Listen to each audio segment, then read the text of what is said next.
మీకు ఒక రూమ్ ఉంది, అవును ఉందా లేదా? ఉంది, బంగాళకు ఉంది. బంగారులో దేవుడు కల్పించాడు, దేని బంగాళకు ఉంది. నిజంగా హ్యాపీ, నీ పార్టీ కూడా పవన్ కళ్యాణ్ పార్టీ కూడా చేస్తున్నాను, జనసేన పార్టీలో గెలుస్తున్నాను. చాలా హ్యాపీ. కళ్ళు మూసుకోకు.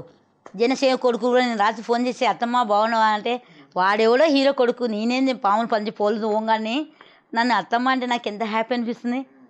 అత్తమ్మ నీ ఫోన్కి తీసుకొని నేను చెప్పిన పద్ధతి చూసి పాలిస్తే మాకు స్మోకింగ్ డ్రింకింగ్ లేదు, మంచి చదువుకోవాలని ప్రే చేయమ్మా అంటే నాకు ఎంత హ్యాపీ, కడుపు నిండిపోతుందా ఏదైనా. నా కన్న కొడుకు అట్లా కానీ వాడు అన్నందుకు నాకు ఒక పవన్ కళ్యాణ్ కొడుకు అన్నప్పుడు కొంత హ్యాపీ అనిపిస్తుంది. మీరు ఎంత జోష్లో ఉన్నారు కదా, చాలా హ్యాపీగా ఉన్నారు, హ్యాపీ మూమెంట్లు ఉన్నారు, ఇప్పుడు చాలా హ్యాపీ మూమెంట్లు ఉన్నారు కదా, ఒక పాట పాడండి. నువ్వు వస్తానంటే అలా మీరు పాడండి, పూర్తి స్థాయిలో పాడండి. కోజులనంట పైన పాట నేను నరాలు దుమ్మంటే ఒరే గడ్డ నా కొడుక, ప్రతి నాకు కూడా గడ్డలు ఎంచుకుని ఎందుకురా, అది గడ్డం స్టైల్ స్టైలా స్టైల్. పైన పడారం లోపల వదిలే దేవుడు ఇచ్చిన గుణం పెట్టింటాను. ఇప్పుడు పవన్ కళ్యాణ్ కూడా మీరు ఎందుకు వేసుకున్నారు ఎదురా ఇవన్నీ? ఒరే కుళ్ళు నా కొడక, పుట్టింది ఎక్కడ గవర్నమెంట్ ఎంప్లాయీస్ ఇంట్లో